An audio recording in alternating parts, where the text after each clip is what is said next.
Rowdy gang ಇಂದ ರೇಣುಕಾಸ್ವಾಮಿ ಕೊಲೆ ಪ್ರಕರಣಕ್ಕೆ ಸಂಬಂಧಪಟ್ಟಂತೆ ಡೆವಲಪ್ಮೆಂಟ್ ಅಂತೂ ದಿನದಿಂದ ದಿನಕ್ಕೆ ಬೇರೆ ಬೇರೆ ರೀತಿಯಾಗಿ ನಡೀತಾ ಇದೆ. ಈಗ ಮತ್ತಷ್ಟು ಡೆವಲಪ್ಮೆಂಟ್ ಏನು ಅಂತಂದ್ರೆ ದರ್ಶನ್ ಗ್ಯಾಂಗ್ ಇಂದ 70 ಲಕ್ಷ ರೂಪಾಯಿ ಹಣ ಜಪ್ತಿ ಮಾಡಲಾಗಿದೆ ಅನ್ನೋದು ಕೂಡ ಗೊತ್ತಾಗ್ತಾ ಇದೆ. ಆರಂಭದಲ್ಲಿ 40 ಅಂತ ಹೇಳಲಾಗ್ತಾ ಇತ್ತು, 30-40, ಈಗ 70 ದಾಟಿದೆ.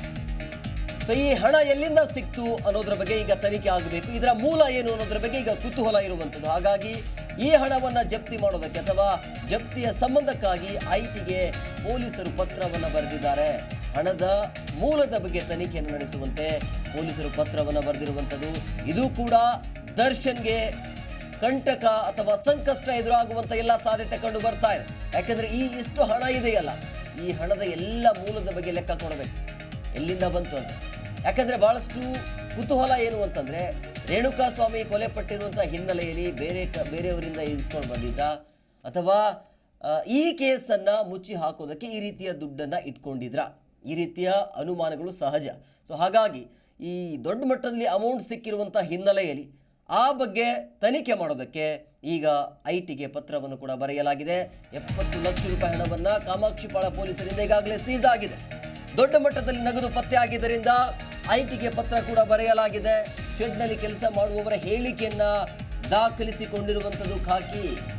ಶೆಡ್ನಲ್ಲಿ ಯಾರೆಲ್ಲ ಕೆಲಸ ಮಾಡ್ತಾ ಇದ್ರಲ್ಲ ಅವರ ಹೇಳಿಕೆಯನ್ನು ಕೂಡ ದಾಖಲಿಸಿಕೊಂಡಿದ್ದಾರೆ. ಅಂದರೆ 164 ಅಡಿಯಲ್ಲಿ ಅದನ್ನ ನ್ಯಾಯಾಲಯದ ಮುಂದೆ ಕೂಡ ಸ್ಟೇಟ್ಮೆಂಟ್ ಅನ್ನು ಕೊಡಬೇಕಾಗತ್ತೆ. ಆ ಕೆಲಸವನ್ನ ಪೊಲೀಸ್ನವರು ಮಾಡೋದಕ್ಕೆ ಎಲ್ಲ ರೀತಿಯಾದ ತಯಾರಿಯನ್ನು ಮಾಡಿಕೊಂಡಿದ್ದಾರೆ.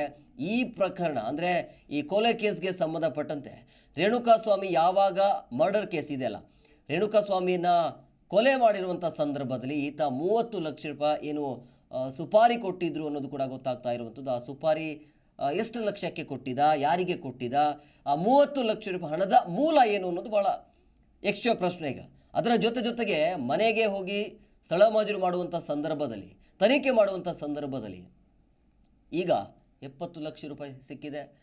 ಹಾಗಾದರೆ ಆ ಹಣದ ಮೂಲ ಎಲ್ಲಿಂದ ಬಂತು, ಯಾರು ಕೊಟ್ಟರು, ಎಲ್ಲಿಂದ ತಂದರು, ಬೇರೆಯವರಿಗೆ ಕೊಡೋದಕ್ಕೆ ಏನಾದರೂ ತಂದಿದ್ರ, ಜೊತೆಗೆ ಇವರು ಅಂದರೆ ರೇಣುಕಾಸ್ವಾಮಿ ಸಾವನ್ನಪ್ಪಿರುವಂಥ ಆ ಟೈಮಲ್ಲಿ ಈತ ಅಂದರೆ ದರ್ಶನ್ ಯಾರಿಗೆಲ್ಲ ಕಾಲ್ ಮಾಡಿದ್ದ ಅನ್ನೋದು ಭಾಳ ಇಂಪಾರ್ಟೆಂಟ್ ಆಗುತ್ತೆ. ಹಾಗಾಗಿ ಆ ಹಣದ ಮೂಲದ ಪತ್ತೆಯನ್ನು ಕಂಡು ಹಿಡಿಯೋದಕ್ಕೆ ಪೊಲೀಸ್ ಇಲಾಖೆ ಈಗ ಮುಂದಾಗ್ತಾ ಇರುವಂಥದ್ದು. ಈ ಬಗ್ಗೆ ಮತ್ತಷ್ಟು ಮಾಹಿತಿ ನೀಡ್ತಾರೆ ನಮ್ಮ ಪ್ರತಿನಿಧಿ ವಿಶ್ವನಾಥ್ ಫೋನ್ ಸಂಪರ್ಕದಲ್ಲಿದ್ದಾರೆ. ವಿಶ್ವನಾಥ್, ಈಗ ದರ್ಶನ್ ಮನೆಯಲ್ಲಿ ಸಿಕ್ಕಿರುವಂತಹ ಹಣವನ್ನು ಜಪ್ತಿ ಮಾಡಲಾಗ್ತಾ ಇದೆ. ಈ ಹಣದ ವಿಚಾರವಾಗಿ ಮತ್ತಷ್ಟು ಸಂಕಷ್ಟ ಎದುರಾಗಬಹುದಾ ದರ್ಶನ್ಗೆ? ಹೇಮಕುಮಾರ್, ಸದ್ಯಕ್ಕೆ ಈ ಕೊಲೆ ಪ್ರಕರಣದಲ್ಲಿ ಅಂಧರಾಗಿರುವಂತಹ ದರ್ಶನ್ ಅಂಡ್ ಗ್ಯಾಂಗ್ ಏನಿದೆ, ಪರಿಶೀಲನೆ ನಡೆಸುವಂತಹ ಸಂದರ್ಭದಲ್ಲಿ ದರ್ಶನ್ ಮನೆಯಲ್ಲಿ 70 ಲಕ್ಷ ರೂಪಾಯಿ ಹಣ ಕೂಡ ಪತ್ತೆಯಾಗಿದ್ದು, ಇದನ್ನ ಸೀಸ್ ಮಾಡಿ ತನಿಖೆ ನಡೆಸುವಂತಹ ಕೆಲಸವನ್ನು ಕೂಡ ಅಧಿಕಾರಿಗಳು ಮಾಡ್ತಾ ಇರುವಂತದ್ದು. ಪ್ರಮುಖವಾಗಿ ಯಾರದ್ದೇ ಮನೆಯಲ್ಲಾದ್ರೂ ಕೂಡ 2 ಲಕ್ಷ ರೂಪಾಯಿಗೂ ಅಧಿಕ ಹಣ ಇತ್ತು ಅಂತಂದ್ರೆ ಅದಕ್ಕೆ ದಾಖಲೆಗಳನ್ನ ಕೊಡ್ಬೇಕಾಗತ್ತೆ. ಆದ್ರೆ ಇಲ್ಲಿ ಯಾವುದೇ ರೀತಿಯಾದಂತಹ ದಾಖಲೆಗಳು ಕೂಡ ಇಲ್ಲ. ಇನ್ನು ಮೋಹನ್ ರಾಜ್ ಎಂಬುವರಿಂದ 40 ಲಕ್ಷ ರೂಪಾಯಿ ಹಣವನ್ನು ಕೂಡ ಪಡೆದಿರೋ ಬಗ್ಗೆ ಇಲ್ಲಿ ಪ್ರಸ್ತಾಪ ಕೂಡ ಹಾಕಿತ್ತು. ಹೀಗಾಗಿ ಈ ಹಣದ ಮೂಲವನ್ನ ತನಿಖೆ ನಡೆಸಬೇಕು ಮತ್ತು ಈ ಹಣ ದರ್ಶನ್ಗೆ ಎಲ್ಲಿಂದ ಬಂತು ಅನ್ನೋ ಒಂದು ಹಿನ್ನೆಲೆಯಲ್ಲೂ ಕೂಡ ಈಗ ಪೊಲೀಸ್ ಅಧಿಕಾರಿಗಳು ತನಿಖೆಯನ್ನು ನಡೆಸೋದಕ್ಕೆ ಐಟಿ ಅಧಿಕಾರಿಗಳಿಗೆ ಪತ್ರವನ್ನು ಕೂಡ ಬರೆದಿರುವಂತದ್ದು. ಪ್ರಮುಖವಾಗಿ ಇಲ್ಲಿ ದರ್ಶನ್ ಯಾವುದೋ ಸಿನಿಮಾದ ಒಂದು ಅಡ್ವಾನ್ಸ್ ಅಂತ ಇಸ್ಕೊಂಡಿರ್ಬೋದು ಅಥವಾ ಬೇರೆ ಯಾರಾದ್ರೂ ಕೊಟ್ಟಿರ್ಬೋದು ಅನ್ನೋ ಒಂದು ಮಾತುಗಳನ್ನು ಕೂಡ ಹೇಳಿದ್ರು ಕೂಡ ಅದಕ್ಕೆ ಸೂಕ್ತವಾದಂತಹ ದಾಖಲೆಗಳನ್ನು ಕೂಡ ಕೊಡಬೇಕಾಗತ್ತೆ. ಅದರಲ್ಲೂ ಕೂಡ ಈ ಮೋಹನ್ ರಾಜ್ 40 ಲಕ್ಷ ಕೊಟ್ಟಿದ್ದಾರೆ ಅಂತ ಹೇಳ್ತಾ ಇದ್ರಲ್ಲ, ಈ ಹಣದ ದಾಖಲೆಗಳನ್ನು ಕೂಡ ಕೊಡ್ಲೇಬೇಕಾಗತ್ತೆ. ಇಲ್ಲದಿದ್ರೆ ಮುಂದಿನ ದಿನಮಾನಗಳಲ್ಲಿ ಸಾಕಷ್ಟು ಸಂಕಷ್ಟ ಎದುರಿಸುವಂತಹ ಸಾಧ್ಯತೆಗಳು ಕೂಡ ಇರುತ್ತೆ. ಒಟ್ಟಾರೆಯಾಗಿ ಈಗ ಅಧಿಕಾರಿಗಳು ಐಟಿಗೆ ಪತ್ರವನ್ನು ಬರೆದಿರುವಂತದ್ದು. ಐಟಿ ಅಧಿಕಾರಿಗಳು ಕೂಡ ಈ ಒಂದು ಕೇಸಲ್ಲಿ ಈಗ ಇನ್ವಾಲ್ವ್ ಆಗ್ತಾರೆ. ಅದೇ ರೀತಿಯಾಗಿ ಕೆಲವೊಂದು ಮಾಹಿತಿಗಳನ್ನ ಪಡೆದುಕೊಂಡು ಈ ಹಣದ ಮೂಲವನ್ನ ಕೆದಕೋದಕ್ಕೂ ಕೂಡ ಐಟಿ ಅಧಿಕಾರಿಗಳು ಮುಂದಾಗ್ತಾರೆ.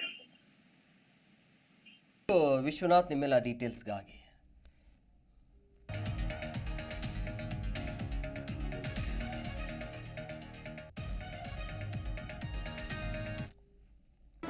ಜಿ ಕನ್ನಡ ನ್ಯೂಸ್ ಈಗ ನಿಮ್ಮ ಮನೆಯಲ್ಲೇ ನೋಡಿ. ಎಲ್ಲ ಕೇಬಲ್ಗಳಲ್ಲಿ ಈಗ ಲಭ್ಯ. Sun Direct 292, Jio TV 1334, U digital 162, city cable 51, GTPL 17, Abhishek cables 821, rock line telecommunication 51, Shri Basaveshwara number 60, Vinayaka digital number 53, in digital number 896ರಲ್ಲಿ. ನಿಮ್ಮಿಸ್ತದ ಜಿ ಕನ್ನಡ ನ್ಯೂಸ್ ನೋಡಿ ಆನಂದಿಸಿ.